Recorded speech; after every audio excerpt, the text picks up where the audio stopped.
Hey guys, I'm Viper and welcome to my Italian Grand Prix preview quiz video. Now, as you've just seen, literally on yesterday, this should be up on the Monday, hopefully, if all things go well. But as you've just seen from the Belgian Grand Prix, we had a pretty tight race between Lewis Hamilton and Sebastian Vettel.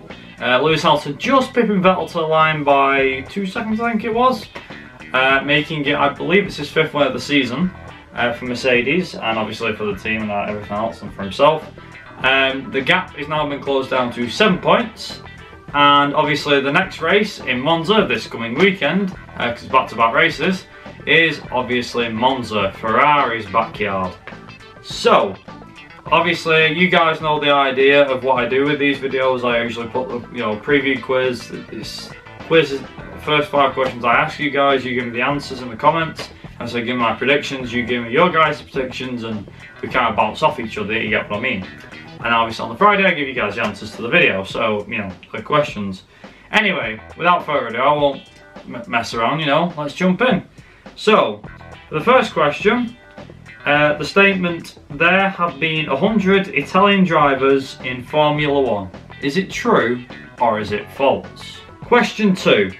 Which driver has won the Italian Grand Prix the most? Question 3. How many Italian drivers have won their home race? Question 4. Which constructor has won the Italian Grand Prix the most? And finally, question 5. How many times has the Italian Grand Prix been held at Monza? So that's not any of the other places that the Italian Grand Prix has been held, it's actually at Monza. How many times has it been held? Those are the 5 questions. Make sure, as always, to leave your answers down in the comment section down below. And obviously, now onto my predictions. So, we've just seen how Mercedes can cope against Ferrari in terms of straight line speed and complexity around the circuit. Ferrari were pretty much up there with Mercedes in terms of raw pace. And obviously, as we saw, Raikkonen got a 10-second penalty which ruined his race. Ricciardo managed to make the best of a bad situation with Bottas, and did manage to hold off Raikkonen and Bottas in the end. We had the safety car because of the 2 Force Indias tangling, I believe. We also had Fernando Alonso's McLaren, I think, break down, his engine left. And obviously we saw Verstappen's engine break down. Now, Monza, as mentioned, it's Ferrari's home race in their backyard, so it's going to be hard for Mercedes to win. Ferrari knows this. Ferrari knows exactly what's going to happen. In Ferrari's book, they want to get a 1-2. Mercedes wants to get a 1-2. As everybody knows, all season round so far, that's what both teams are going for. They want the high superiority. Now, considering Mercedes have not got a German Grand Prix because that's their home event, considering that's not on the calendar, Ferrari's is the only one that's kind of got its home race in a way. Red Bulls has obviously had the Austrian one, they did alright there. But Monza, more about straight line speed than anything else. The less downforce you have, the better, because you've got more straight line speed. And apparently the wheelbase, again, just like Belgium, has something to do with this.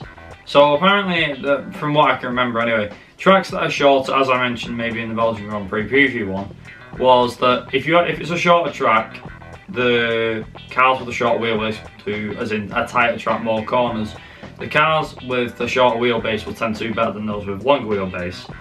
So for something like Monaco, we've seen that Mercedes struggled and Ferrari completely ran away with it, albeit wasn't the result the result that I wanted, but hey ho.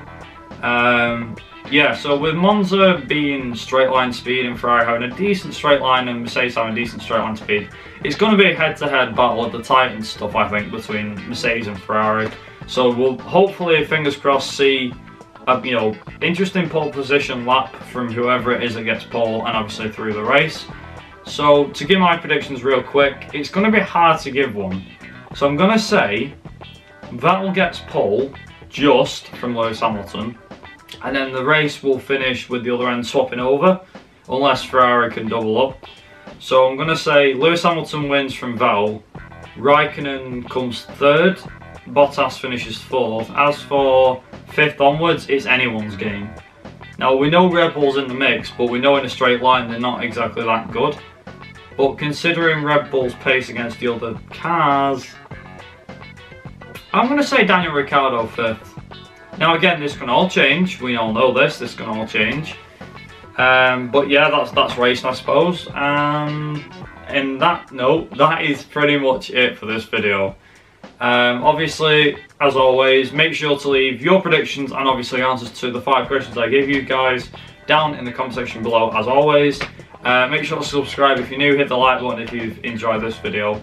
And also, if you could, maybe, possibly, just comment how you think these videos are going. I'm thinking maybe carry them on towards next year. You know, carrying these sort of things on towards next year. I want to kind of change the format, or have a good format that works for everyone regarding the preview videos, you know, as in predictions and all that good stuff. So yeah, if you guys could let me know in the comments how, if you think this sort of thing works, as in, would you prefer a quiz, or would you just prefer me to give just my predictions, or a mixture of the both, you know, like I'm doing at the moment, instead of, you know, different things like the last few years have been. But yeah, it'd be really interesting to hear your thoughts. And yeah, thanks for putting up with me as always. And yeah, until next time, I've been Viper Racing. You guys have been awesome watching. I'll see you guys in my next video. Ta-ra!